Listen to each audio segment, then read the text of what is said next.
Well, thanks again for coming, everyone, to our third event. It's going quickly. So we're halfway through our Path to Wellness series. And just like I do at the beginning of all of them, I want to remind everyone that, you know, over at Adelphi, we're still helping breast cancer clients. We're doing counseling services, groups, and online. And the hotline is still being answered. People will return phone calls. All of our wonderful volunteers are happily speaking to everybody who calls. So please reach out to us if you need anything. And just as a reminder, go ahead and mute your microphones, and you can decide whether you want the camera off or on. It's up to you. And then at the end, like always, we'll have time for questions, and we'll take questions through the chat box, which I think for most people is towards the bottom. I think maybe on an iPad it's at the top, but for computers it's at the bottom. So tonight we're really lucky to have Kristen Link with us. She completed her studies at the Institute for Integrative Nutrition to become a certified integrative health coach. She's a native New Yorker who's been passionate about cooking for as long as she can remember. And some of her earliest memories were cooking special meals with her dad or gathering vegetables and herbs from her small backyard. She also goes into the New York City schools and talks to kids about cooking and food. And the thing that I am most excited about is when we can all get back to things in person. I'm really looking forward to going with Kristen on one of her trips to the farmer's market to hear about the best ways to use in-season fruits and veggies. And if we're lucky, we might get a cameo from her cat Zelda, which is something that's been happening a lot lately. That's one of the benefits of doing this at home. We get to see everybody's pets join us. So thank you, Kristen. We're really looking forward to hearing what you have from us. I know I've been looking in my cupboard wishing for things to appear that I could make tonight. So maybe I'll get some inspiration from you. For sure. Thank you so much for having me. This is wonderful. And thank you all for coming. And if you're watching this as a replay, thank you for watching. Like Aaron said, my name is Kristen and I am a certified health coach. And I'm passionate about cooking and using food as a way for showing love to ourselves and to others. And so I think that's something we all need during this time because it's obviously a really stressful time. For many reasons and for so many reasons. And what I'm going to go through this afternoon, is just kind of an approach on cooking from your pantry that's easy, that's approachable, and to give you some new ideas just on what you can do with either specific ingredients or how you can maybe get more out of your ingredients. I love actually just kind of going through the pantry normally, even when we're not in quarantine. I love going through and just seeing what's there. It's kind of how I was raised to cooking, not using recipes, but just sort of using the inspiration that you can find to make something really delicious and really nutritious, because really when those come together, that's when I think things are the best. So if there are any questions, feel free to put them in the chat. I will answer questions at the end. And I'm going to go through first just some staple ingredients that I always have in my pantry. You might know some of them, you might not know some of them. And we'll just kind of go through some ideas that you could use with that. And then go on to some ways to boost the flavor of those. So I actually have my real pantry like ingredients all out on my table in front of me. So you're gonna see them like how they are. So the first things I have is, it's really important to have a grain, right? We want grains to kind of, especially in this time, they stay really well. They will hold in your pantry for a while, and they can really round out a meal to be a full meal. Along with protein. Often some of our whole grains also have protein in them, so that's another boost. And that's why I love these. These are wheat berries. And I love cooking with wheat berries as much as I like cooking with rice, but wheat berries especially, and I'll see if I can like hold them up. Oops, they're like falling on the computer.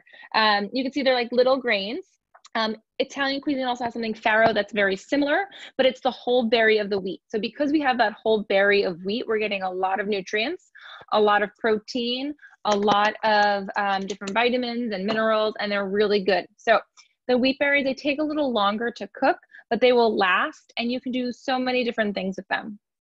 So for me, I love making a big batch wheat berries, and I'll do them in a salad with if I have some greens, I'll throw some greens in there, some spinach, some kale, some Swiss chard. If I have some maybe dried fruit, which is another thing you can find in your pantry, I'll throw some raisins in there for a bit of sweetness. And maybe I'll put in, if you eat cheese or any dairy, you might put a little bit of cheese in there just to make it, give it a nice flavor, right? And then a little dressing with olive oil, any sort of vinegar or something acidic. The other thing you can do once you have your wheat berries, though, is you can actually make a porridge out of them. So if you like something such as maybe like a rice pudding, you can make a healthier wheat berry pudding, kind of same as having oatmeal. So if you don't have oats with you for in the house because you just don't have them, you can use wheat berries in the same way and make a more sweet version of a morning breakfast bowl. Put some fruit in there if you have it, some frozen fruit. I'm a huge believer in using your freezer. Frozen fruits and veggies, they're great. Definitely think something you can stock up on. So that's just some ideas for using wheat berries. And if you have any questions on using them, let me know and I will get to them at the end. I really, really love these. I purchase these all the time. There's a recipe also on my site, Wellness by Kristen, that you can get sort of a easy wheat berry salad. So I love using this, but feel free to use whatever you have on hand to make a really delicious grain. Also great on its own, just as like wheat berries with a little olive oil, a little salt, a really good side dish for anything. The next thing I have are lentils. So obviously plant-based protein is really important during this because we're not maybe getting as much meat if we're eating any meat, if we're, or seafood, it's a little harder to find fresh stuff. So plant-based protein is great because not only are you getting a protein, but you're also getting a serving of vegetables. So I love lentils because they're quick and they are really easy to cook. You can certainly buy beans, and I have beans in there, and I love cooking a big pot of beans for kind of the week and using them in different ways. But lentils are 15-20 minutes. You can just boil with some water and let them cook down until they're tender. And that's all you got to do. Really simple. No soaking, no crazy things you got to do with beans. They're really simple. Lentils come in a variety of types and varieties. This is a green lentil. You can see it's kind of like a green-brown lentil.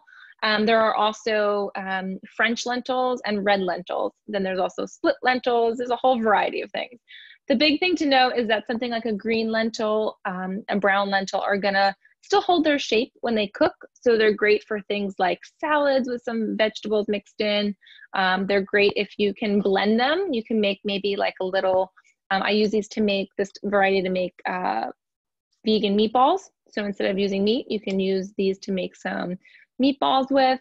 If you're going more the red or the yellow variety of lentils, those break down much more. So actually this afternoon, I just made a quick batch of red lentils. So I use them all, so I don't have any more to show you, but red lentils, mix in with some curry spice and a little bit of coconut milk. And I just let it all boil down till it was really creamy.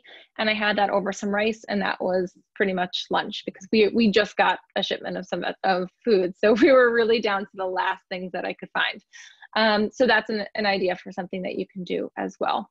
So that's lentils, and I love these. This is probably one of my favorite plant-based proteins to have around, and that you can always keep because they keep for a really long time. And going back to the question, I'll answer some questions if they're a little bit easier as I kind of go through it. But wheat berries and farro are slightly different. They have different parts of the wheat berry removed or kept. So I find wheat berries tend to be a little bit more, a little chewier than farro, but still similar variety. So you can do the same thing. So if a recipe calls for wheat berries, you can use farro and vice versa for the most part. You can kind of swap them out. Okay. One other thing I just wanted to have, and actually I do have some beans here. So same thing, beans as lentils, cook a big pot. You can do a bunch of different things with them. For beans, what I've been doing a lot with them is once I cook them, I'll just have them with some broth, maybe some of the leftover broth, cook them with some garlic and some herbs, some salt. Salt your beans, they will taste a lot better. So while you're cooking them, make sure you're including good salt in there. So I use sea salt just to make them really taste really good. Garlic, onion, just throw it all in the pot, one big bath of beans, and then let it all kind of just boil till they're soft. And you can use it in a variety of different ways. Sometimes what I do eat meat. And what I'll do is just cut this with having some meat along with the beans so that I can save a little bit of what I have, because that might be a little harder to find during these times. So you can kind of cut one with the other. And then I just want to talk about like nuts and seeds are also great things to include at this time, because they have a lot of great fats. So you can get a lot of great nutrition and minerals from them. I'm actually down to some of my last ones, but what I have here is hazelnuts. And actually what I was planning to do tomorrow is roast them and make some hazelnut butter, because I don't have any peanut butter left. And so I need something. So I really do prefer buying often the whole ingredient, because then I can do multiple things with them. I can crush these hazelnuts and put them on top of a salad, which would be really nice. Or I can crush them and crust maybe a piece of chicken breast with them and then bake them. But I love using these to make all different sorts of things. And I have just a little bit left, so I'll probably make some hazelnut butter tomorrow for just toast, easy breakfast. One thing I'll stress that I'm a big believer in is you don't have to cook every single day. I know people think that if you love cooking, you're always in the kitchen, and I love cooking, but I don't need to cook every day. So think about ways you can make things ahead of time and make it easier for yourself. If you're used to being, at a job, 9 to 5 or whatever the case might be, you might be feeling like you're going to have all this time to be cooking at home, and you probably won't, right? You might just not feel like it. So definitely have things prepared in advance, so you can easily grab them and kind of enjoy them when you're ready to eat. So you're not kind of hungry and searching for what you can make. One other thing I will say, and I'm sorry, my label is actually real life. This is ripped off from the fridge, but this is tahini. So this is seed butter. I love seeds. Right now I think I have chia seeds, flax seeds, some sesame seeds in there for flavor, for crunch, nutrients. But I love tahini. So tahini is ground sesame seed paste, and I use this for everything from making a marinade for different things to putting on top. I just had some on top of toast with some honey earlier, and that was just kind of my afternoon snack. So sesame seed paste is really delicious. You use to make hummus, but you can do, I think people just buy this to make hummus and then they forget that there's like a million things you can do with it. It's kind of like peanut butter. But you can use it to make sauces. I make dressings all the time with a little bit of water, a little bit of lemon, and then just some garlic and salt. And I just use that as like a salad dressing. So you can do that. All right. And then one other thing, and this might be controversial, but I would say is it's okay to eat things like tinned fish if you eat fish. If you're finding sources that are obviously for tuna, you want to just make sure that it is low mercury and a source that is sustainable. But things like sardines, if you eat them, if you like them. We had some smoked mussels the other night, which were really good and have really great. You're looking for good fats. You're looking for good, healthy nutrients. They have a lot of zinc in them. So we have sardines always, and we'll do everything from just literally putting them on the pan just to kind of heat them up to making almost like a tuna fish sandwich with them. So I do recommend them if you give them another try. If it's been a while since you've had sardines. Personally, I love them. I know that they can be off-putting for some people, but any of those tinned, especially small fish, might be something that just to help kind of help with the protein intake, help with that omega-3, which is super important, especially, if we're thinking about staying well. You want to just make sure you're getting some sort of omega-3s in your diet. So I will say that about sardines. And I can always point you to some of my favorite ways to use sardines because there's lots of them, but I will move on. So real quick, I just want to touch on how you can also boost flavor, variety, and also a little bit of immune boosting, right? I'm not saying that any things are going to keep you well and super healthy, but they do have helpful properties in them, and it's worth considering to include them. So obviously the first thing being, and these are all my spices, and it's great that they're all pantry staples. So turmeric, if you are not familiar with it, it's a spice. It's bright yellow, orangey. You can't really see it. You can't see it there. This is what they use in curry powder, but I put it on all sorts of things. Popcorn, roasted potatoes. I put it early in my curry and making a little bit of a soup. I also make, and I was actually having it earlier, I make like a paste with some water, and then you could have this with milk for like a tea. So you can have this as like a nice nourishing tea to have, especially maybe if you're like me, where sometimes I just forget I'm in the zone, and then I'm like, I need to stop and take a moment to breathe and like reset. So it's a really nice thing to enjoy. I had an iced turmeric latte earlier because it was just something that I needed to kind of take a break and step away from the computer for a second. One other thing is you have ginger. So ginger is great. You can have this with, you can make it into a tea. This is just ground ginger. Put this on chicken. You could put it on really anything. I love even sprinkling it again, like on popcorn and making just different flavors. Again, ginger is another great one that you can consider including. Curry powder, same thing. Lots of really great spices in here, like the turmeric. And cinnamon. Not a lot of people realize that cinnamon is actually really healthy spice. Has a lot of good antioxidants in there. And cinnamon just changes the flavor of so many things. My favorite way to use cinnamon is on sweet potatoes. So sweet potatoes, and if you like some spice, put some like chili powder, some cinnamon, a really healthy like way to make almost like a sweet potato fry in the oven. You can just slice it up and do that. And one other thing, if you see it, I love this just because it's fun to have nutritional yeast. You can find it at pretty much any grocery store now or online, but you might have some. It's just, you can use this on top of things for kind of like a cheesy but not cheese flavor. So I just love having this. I'm actually down to the last, so I'm going to see if I can get some more. But this is really great for like anything you want to kind of make cheesy but aren't going to have cheese. So that's nutritional yeast. And then the last thing I kind of want to talk about until we get to questions.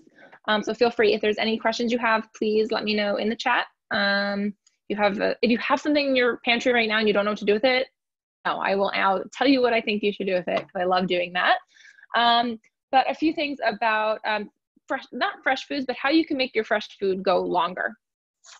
So one thing that, I think everybody, if you have fresh food, can get is some garlic. Not only is garlic super tasty, it will change all of your food, but it has a lot of really good healthy properties, right? It has a lot of immune boosting, but also different things that can really help keep you feeling pretty good. Clears out your sinuses if you got allergies, which I do right now. I know, Erin, you said you had allergies too. Some garlic will make you feel better. So garlic is really great, and it will stay forever, right? Garlic, you can have garlic as long as it's in a cool place. It will stay pretty good for a while. If you have vegetables that are about to go bad or they're about to spoil or whatever, pickle them. So this is a jar of quick pickles I did earlier. And you can use I have some onion in here, some red onion, some radish, and then pickling liquid is just 1 cup of water, 1 cup of vinegar, some salt, and some sweetener. And then you can add spices if you have them, maybe some peppercorns. I put garlic in here. You don't have to. Let them sit in the hot liquid for 5 minutes, 10 minutes, and they'll stay though like this for a while. And then lastly is, and I love talking about this, sorry, this is like a huge thing of food, but of beets, but they just came. Don't forget that if you're getting food like beets are really great to buy right now because they will last for a long time in your fridge, right? You can use this, they will stay for a while. But also this is all edible. So if you buy a thing of beets like this, you can eat these leaves, you can eat these stems. This whole part is edible. So it's not just this part that we think of that is edible. You can actually eat this whole thing. And actually what I would recommend, this is a huge thing of beets. I probably will not get to all of this because I have kale and stuff in the fridge. I would take this and freeze this. Saute, blanch it real quick in water for 30 seconds in hot water, and then spread it on a sheet in the freezer. And then you can freeze this and put it in a Ziploc bag. And then you can always add this like you would frozen spinach to something, maybe a soup, maybe some rice. But you can always kind of pre-cook these and freeze them. And same thing, I did another demonstration the other day of some broccoli stems. So I don't have that many broccoli stems left, but same thing, broccoli stalks and stems you can use this. So I had used a vegetable peeler just to kind of peel the broccoli stalk. So again, you're not just using the top of the broccoli, you have the whole piece of broccoli. I use this in a salad. You can use it in soups. I make broccoli soup from pretty much the stalks. I don't even use the full broccoli because it's just, I'd rather just eat my broccoli roasted with some salt on there. So same thing, kale stems, you can always cook with these. I put them in like frittatas, I put them in soups, all of those as well. Okay. So I see some questions in the chat. So, okay. What can I do with dry adzuki beans? So let's see. It's been a while since I've cooked with adzuki beans, but you can probably just do, yeah, it's like a red mung bean. So you can do, I would do like a dal. They won't break down as much as like a split yellow pea or a mung bean, but you can certainly do like a dal, like do a curry spice and cook them down. So what you could do is maybe soak them overnight and then the next day boil them for a few hours, drain the water, and then cook them with some garlic if you have it, any kind of, if you have any turmeric or curry spice, you can cook it with that. You could even do it lightly, not cook them down all the way, and just mix them in with some cooked rice. And that's honestly something that I eat all the time, is just kind of rice with whatever vegetable protein I have. If you have fresh herbs, some cilantro would be great in there. So you can mix that in with some cilantro and kind of get a little freshness. If not, the other thing you can probably, I think you can sprout adzuki beans. I haven't tried it. I know I've done it with mung beans, like green mung beans, but I think you could. So if you look up adzuki beans, because it does take a little bit, you can actually sprout them. And if you've ever had sprouts from like a natural food store, it's the same thing. You would just create your own little sprouts that you can put on like a salad or something like that. So something to look into for the adzuki beans. Okay, so cooking lentils. So both ingredients, so I'm not sure both ingredients, but I'll just go through what you're asking there, so if you want to clarify, but I will go through how to cook lentils. So for lentils, you're gonna take, let's just say you're gonna take a cup of lentils, of the dry lentils. You don't need to soak them or do anything. What I would do if I'm just making a big batch of them, which is often I'll make them and then put them in different things, is I'll take a cup of lentils, put it in a saucepan with about a cup and a half of water, maybe a little bit more. Sometimes I find that if you've had your lentils longer, you might need more water until they soften, but a cup and a half to 2 cups of water. So basically double the quantity of lentils that you have there. And all you do is you bring it to a light boil, and then you reduce the heat and you simmer them until they are soft and to the consistency you want. If I'm making a salad, I might do it less time, so they're more kind of, they're not as soft and mushy when you're making a salad. And for that, that's probably going to be about 15 minutes, again, depending upon how old the lentils are. If I want to make something like vegan meatballs with lentils, for a brown lentil, I'll do it for about maybe 15 to 20 minutes. So they're a little softer when I put them in the food processor and can blend them. So it depends upon which ones you're using. Red lentils will cook down probably in about 15 to 20 minutes too, for using them for like, let's say a dal, if you've ever had like Indian dal, where you have like a plate of kind of the lentils cooked down, you could still see some of the pieces, but it's not totally broken down. But if I'm doing in a soup where I'm going to puree it, I'll probably cook them for about 20 minutes. So again, use your senses. I mean, when I used to teach my students, you know, cooking is 5 senses. It's not just your, not just smell and taste. It's everything, right? So look, see, do they look firm? Do they look soft? Can you mush one when you take it out of the pot carefully? Obviously, you know, you'll pick up on those things. But really, it's simple. If you want to add flavor to the base, you just add in a clove of garlic, maybe a chug of olive oil, maybe a little bit of salt. Personally, I like to leave salt until I'm ready to make my final dish, just so that I can flavor it that way. But you can certainly add it as you kind of go through. Thank you. Great. Yeah. So I had a couple questions. Sure. Our house, we're having a lot of pasta. Okay. And so I would love to hear like other ideas. Like we just got some chickpea pasta because we like that better. And you know, there's a little bit more nutrients in that. Mm-hmm.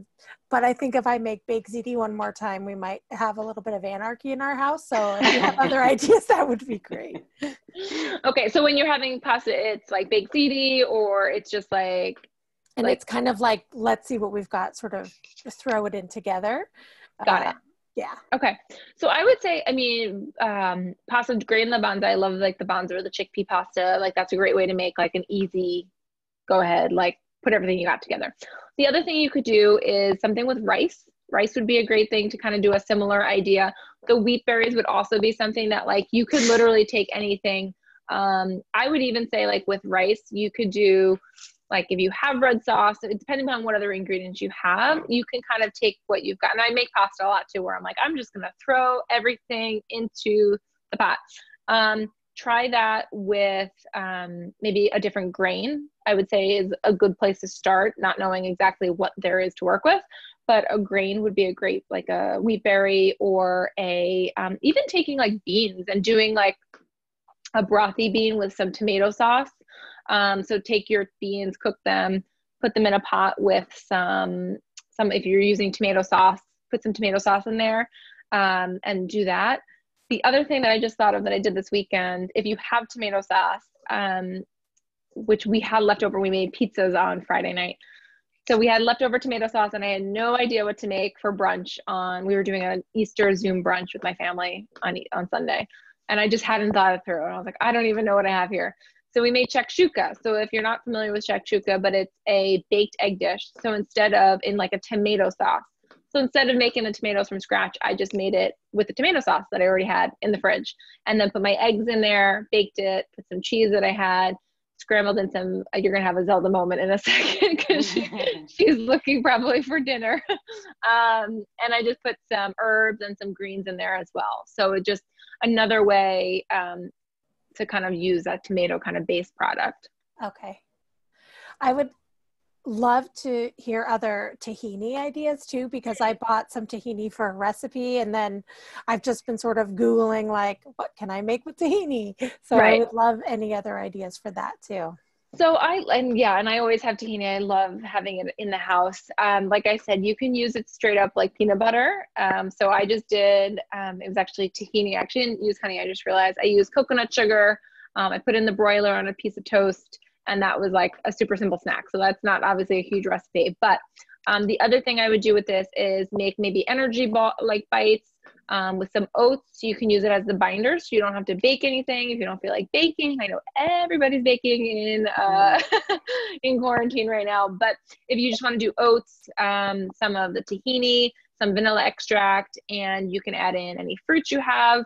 I have a recipe somewhere. I have to find it. I can send it. But it basically is that you can just shape them into balls and then put them in the fridge and they will stay. And then I love using tahini as dressing, obviously, but it's great for also chicken. So I've done a marinade before with tahini and yogurt and put that on chicken breast or chicken thighs, a little spice, some garlic, and just grill that or put it in like on the stovetop in a skillet. So it's a great marinade as well. And then it's also really great. One of my favorite snacks is tahini stuffed dates with a little bit of chocolate chips for like a little treat, like a little dessert. So I love it like that as well. Does anybody else have any questions or looking for ideas?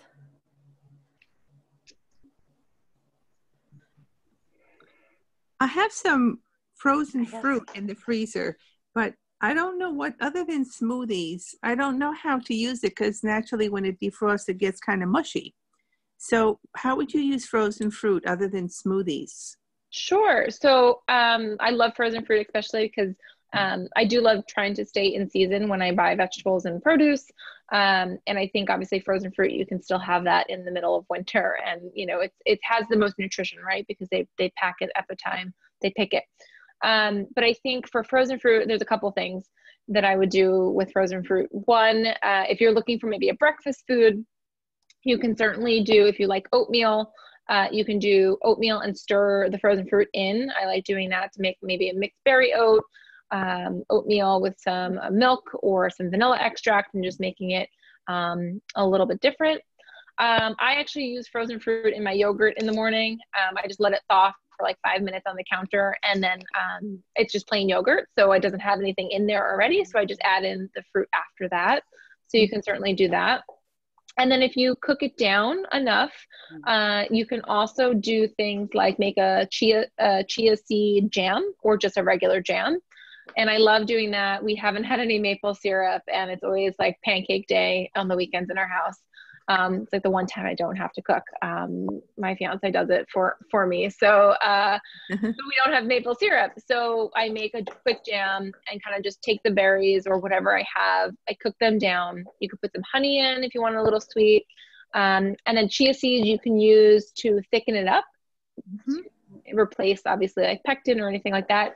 Or I just strain it, and then you kind of have like just like a sauce, like a berry sauce you can put on top. So I would do something like that. And also don't discount baking it.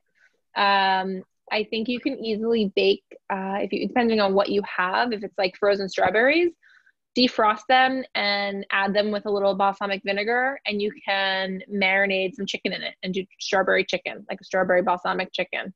Good idea. Yeah, I love using fruits with savory preparations, so you can certainly do that. That's great. Thank you. Yeah, of course.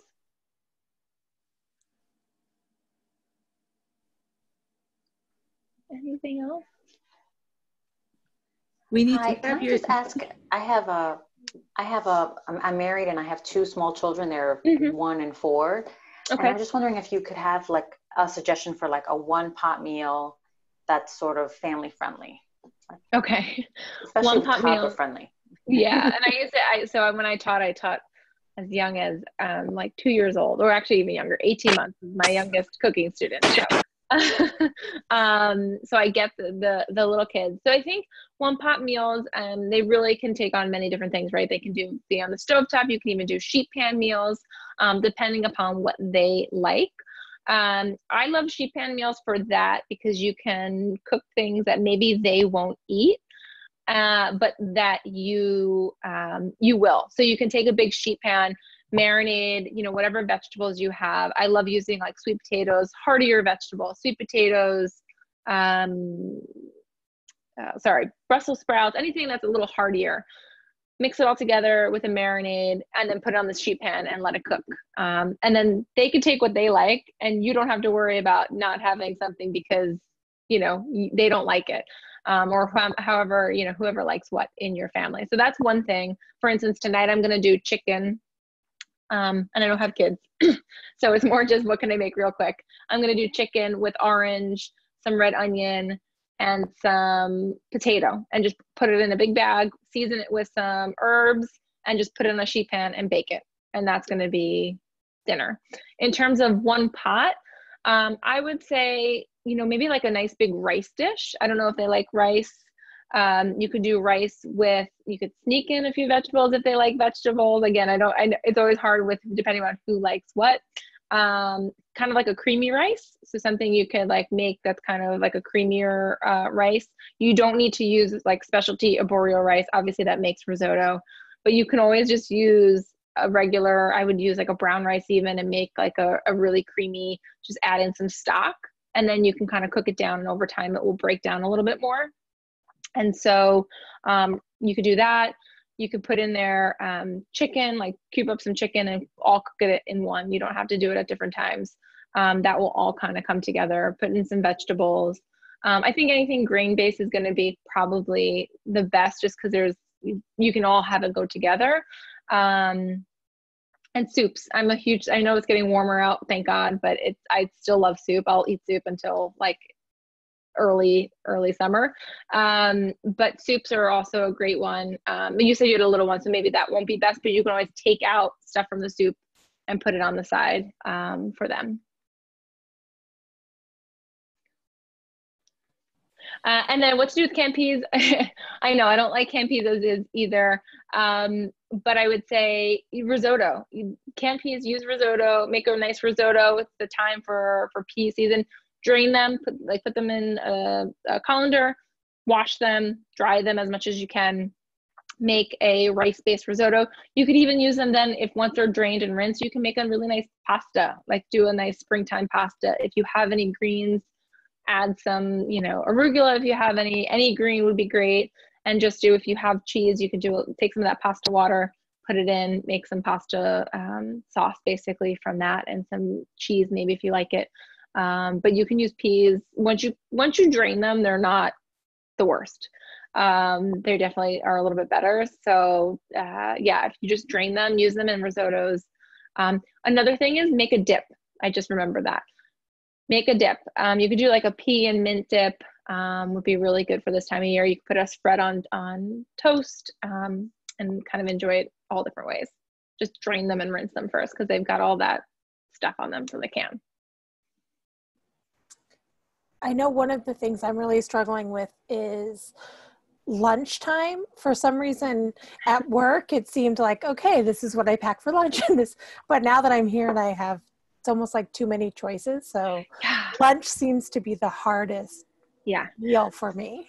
Yeah. So I would say, and as someone, I work, well, I used to work in the city, but before that I worked for myself for a long time at home, and I get it. Like it's like you're home and you think you're going to have all this time and you're going to just, or like, there's so many options. What do I do?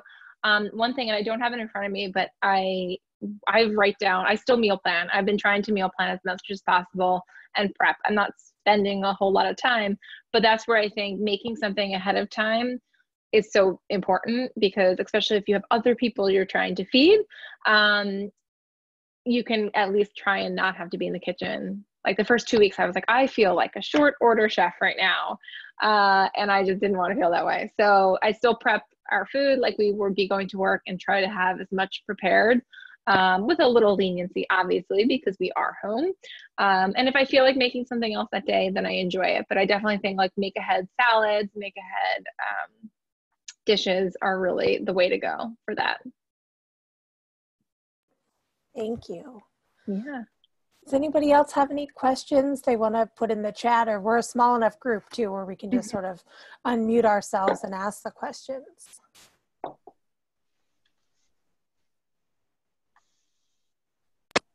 Kristen, I kind of remember reading a recipe one time where somebody made meatballs and spaghetti with red sauce, everything in one pot. Yep. Do you know how that can be done?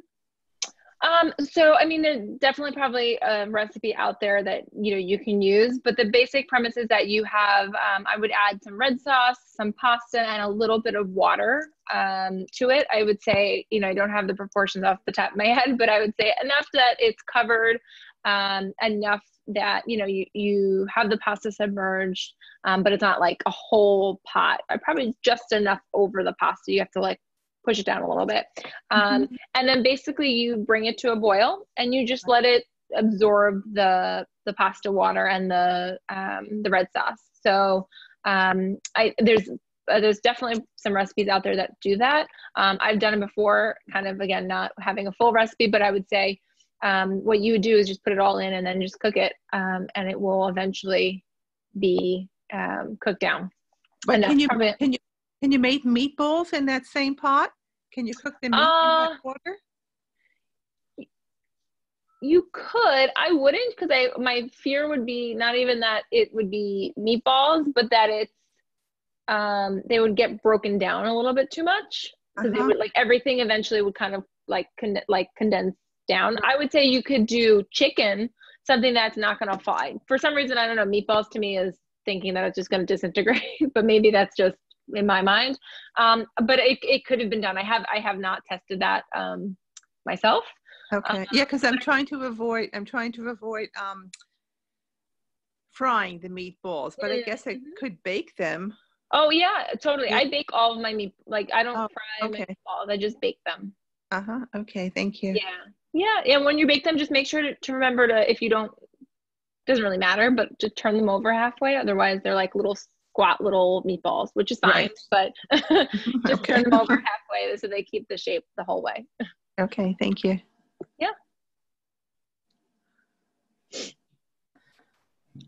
So I'm going to buy some wheat berries next time I can get to a place that has them. But is that something you could do in the Instant Pot? Yes. So my Instant Pot was just actually next to me before I rearranged my kitchen office now. Yeah, the Instant Pot. So the Instant Pot is great if you have it. I don't know on here if anyone has one. I always try to caution people, the Instant Pot is not, it's not going to help you get dinner really on the table much faster, I don't think.